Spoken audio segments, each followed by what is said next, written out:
Okay, everyone, welcome to Devlog entry number 6 for the GMC JAM 36. I have to admit I procrastinated a lot yesterday, so I didn't do almost any progress in the game.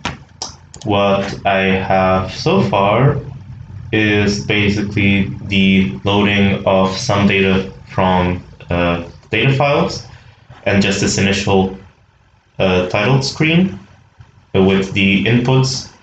Basically, if you press play, it's just, yeah, it shows a message because that's not implemented yet. But this also works with keyboard and also with controller, actually works with a few different input sources. But yeah, that's basically what I did, which is almost nothing. So I really need to focus today on being more productive.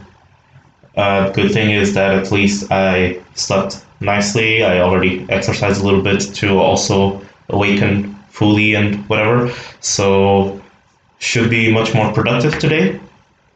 But yeah, I can actually just walk you through a little bit what's done. So as I mentioned, we load some data files. So we just have some JSON files that are mapped directly into memory, basically. So this is the names, as I've shown in a previous devlog entry, except that this time they're in a JSON array because they're just going to be loaded into the test list. Also some tags. I just created a few of them because I just want to get the foundation working so far, so I'm just going to create like some 2 characters, like very simple ones, and then that can be expanded upon. Just want something to actually test that framework. And I decided to also prefix each tag with sort of like a group that the tag belongs to. So you have a group that is the intent of the character, which can be either goodwill or malicious, and some activity level, self-view, whatever. And then some terms. So for example, in the action category, there's an action of helping others, which obviously for a good-willed character, it has a very positive effect. For a malicious one, they don't really like it that much. But yeah, again, this will be loaded directly into memory, and none of these structures are currently validated. So if you make a mistake here, the game will probably just crash when they actually start being used. But yeah, you can see in the terms, it's basically just category, whatever the term is, and what the impact for specific personality tag is. So that's pretty simple. I still haven't done the interactions, but I'm going to focus next on creating like the intro when you actually start the game and generating the characters, getting all of that initial part going until the first interaction. And then when I get to the first interaction, I will start devising then how the interaction will be exactly modeled.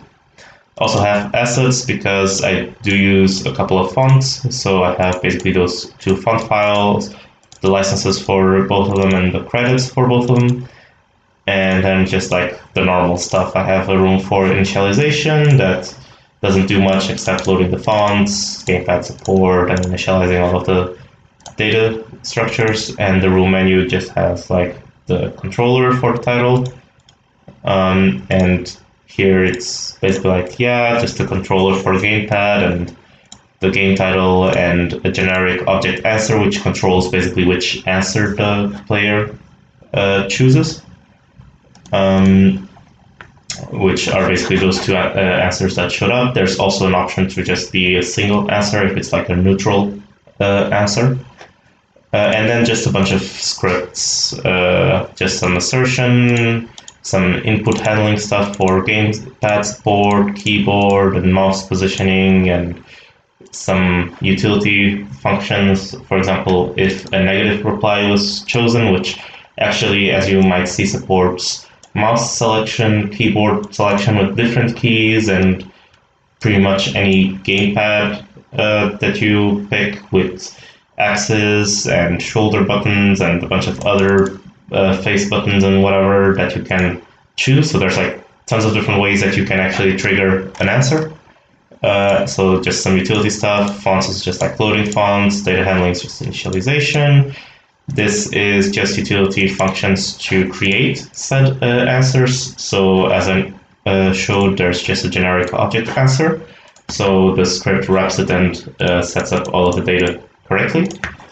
And some actions which are supplied to each one of the answers so that when they are selected, they trigger. Currently, there's only game end and game start, which just shows this message and restarts the game. So yeah, as you might see, it's not a lot of progress, so I really need to focus on the game today. But yeah, since I did take all of the days of the jam off work, I should still be able to take advantage of like the first half of tomorrow to try to still squeeze in some final stuff if necessary. So I might still be able to finish it. Just depends on how productive I can actually be today. So yeah, with that stated, I should actually start being productive. So see you.